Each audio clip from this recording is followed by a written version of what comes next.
Samantala, agad na nakipagpulong sa Filipino community sa Laos si Pangulong Duterte matapos lumapag ang kanyang sinasakyang eroplano sa naturang bansa. Doon ibinalita ng Pangulo sa Filipino community ang lagay ng pinaigting na kampanya ng pamahalaan kontra illegal na droga at ang usapang pangkapayapaan sa CPP, NPA, NDF. Muli si Rocky Ignacio nag-uulat. Dumating si Pangulong Rodrigo Duterte sa Watay International Airport sa Vientiane, Laos para sa 3 araw na ASEAN at related summit. Sakay ng PR001 kasama ng Pangulo ang maliit na delegasyon ng Pilipinas para sa kauna-unahang pagdalo sa taunang pulong.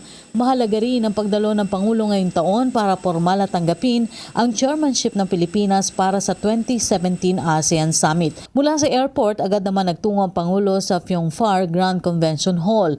Ang pulong sa Filipino community dito ang unang aktibidad ng Pangulo sa kanyang pagdating sa Vientiane. Sa kanyang pagharap sa mga Pilipino, agad nitong inilatag ang mga hakbang para sa hangad na pagbabago. Partikular na dito ang mahigpit na paglaban sa illegal na droga. Sobrang pwede yan to. Bakit pinapakita mo mga lalaki dito, tinatakot mo?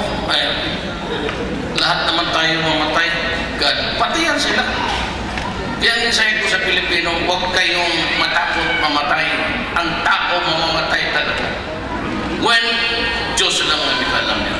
Personal rin ibinalita sa kanila ng Pangulo ang pagprioridad ng kanyang administrasyon sa usapang pangkapayapaan sa CPP, NPA, NDF kasama na ang MILF at MNLF sa Mindanao.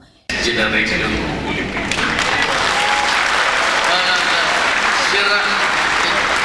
Sira ang ating banat. It will continue and continue. If I do not interdict, kung hindi ko parahin ito, ngayon, nobody can. Binigyan din nito ang pagtiyak na maisulong ang interes ng mga Pilipino sa pakikipag-usap niya sa iba pang mga global leaders. Ipinaabot naman ng mga Pilipino sa Laos ang kanilang suporta sa Pangulo para sa tagumpay ng mga adhikaing tunay na mapabuti ang kalagayan ng Pilipinas. Para sa PTV News, Rocky Ignacio, Vientiane, Laos. Ako po si Cathy San Gabriel. Subscribe na sa PTV YouTube channel. I-click lang po ang subscribe button.